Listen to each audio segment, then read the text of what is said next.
2月初，教宗喺四旬期開始之前，發表咗一個文告。呢個文告就係講俾整個教會所有嘅天主子民，我哋每一個人去知道究竟我哋點樣開始呢個四旬期。大家有冇睇嗰篇文章啊？嗰個文告，公教報已經中英文都登咗出嚟。呢篇文章同今日嘅福音呢，有好多地方呢緊連得非常之好。教宗話四旬期就係一個旅程，40日嘅旅程。咁我哋點樣開始呢個旅程呢？就好似我哋去旅行一樣，我哋唔話我去旅行咯，咁就即刻去。唔好啊，你去邊度啊？要訂飛、訂酒店、訂車、訂船啊，計劃好由邊點去到邊點，要幾耐時間。我哋總係事前要做一啲功夫，唔會話忽然間心血來潮話去就去。你想去都唔得，因為買唔到飛，租唔到地方住，咁你去邊度啊？瞓街咩？唔可能嘛。同樣，教會進入四旬期，唔係話聖灰瞻禮領咗聖灰，咁就告一段落，喺度日日等到復活節慶祝一輪，咁就結束。如果係咁呢，整個四旬期都變得毫無意思。而教宗喺文告之中第一樣嘢講，喺四旬期入邊，就正如今日福音呢一句説話，嗰句説話就係好清楚咁，我哋聽到呢句説話，就係聖父對所有嘅人講乜嘢啊？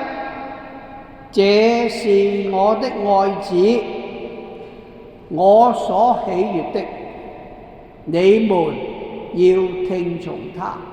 呢句説話已經係第二次喺聖經中出現，記唔記得第一次係幾時啊？第一次就係耶穌去受約翰洗禮嘅時候，從水中上來，天空中有呢把聲音講咗同樣嘅説話，不過少咗一句，嗰度只係話：這是我的愛子，我所喜悅。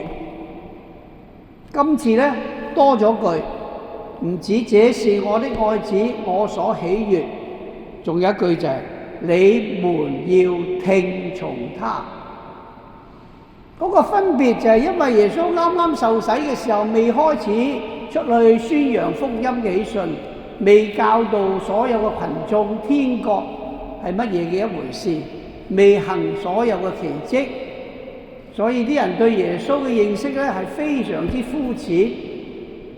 但係經過一段時間，耶穌喺整個約爾當河上上下下整個亞瑪尼亞、加利利亞呢一帶去傳揚福音嘅時候，直到呢個時刻，已經好多人聽過佢講嘅嘢，睇到佢所做嘅嘢。所以當耶穌顯容嘅時候，雲中呢一句説話，再肯定耶穌係邊個？耶穌就係聖父所喜悅嘅兒子。點解父咁喜悅呢個兒子？因為佢所做嘅一切都係按照父嘅旨意，所以父非常之喜悅。然之後為我哋要跟隨耶穌嘅人，我哋都需要好似佢一樣，時常去明白天主喺我哋每一個人身上嘅旨意係乜嘢。咁天主喺我哋身上嘅旨意係乜嘢？點樣聽從佢呢？教宗話：第一樣嘢就係你隻耳仔，用心聆聽。四旬期最好嘅一個修德嘅方法就係去聽。首先聽天主嘅聖言，用天主嘅聖言幫助我哋淨化我哋嘅心靈。我哋要聽我哋身邊嘅人所講嘅説話，多啲同佢哋溝通，因為用心聆聽都係一份嘅尊重接納。但好多時我哋聽嘢咧係咁意嘅，聽完就算啦，都冇心機想聽。所以聽係一個好重要嘅溝通，係一個媒介，係一個方法，幫助人與人、人與天主之間建立一個重要嘅關係。第二，要聽從耶穌，就好似耶穌講，宣講喜訊。所以我哋把口講嘅嘢係非常緊要。不過通常我哋把口咧都係講三講四，講長講短，講埋啲唔聽使嘅嘢。一係就批評，一係就不滿，一係就抱怨。我哋把口咧好少懂得去感恩讚頌。所以教宗話最好嘅補贖係乜嘢啊？最好嘅補贖就係喺四旬期入邊留意你所講嘅説話同福音嘅精神配唔配合。所以呢個亦都係非常之緊要。第三就係我哋嘅行為。四旬期古老嘅補贖方法就係嚴齋。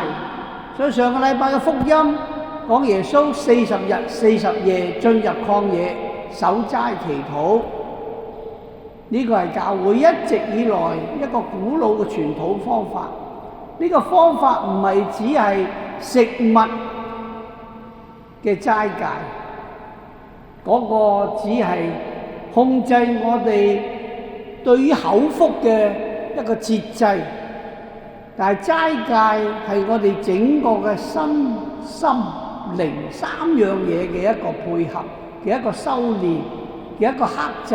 特別係我哋人嘅慾望，見到啲嘢我中意我就想要，見到一啲我哋自己喜好嘅嘢，不論係食又好用又好，我哋睇下今日嘅消費不斷咁咧，使到我哋咧受到荼毒。最簡單一樣嘢，手機，你話俾我知你換咗幾多個手機？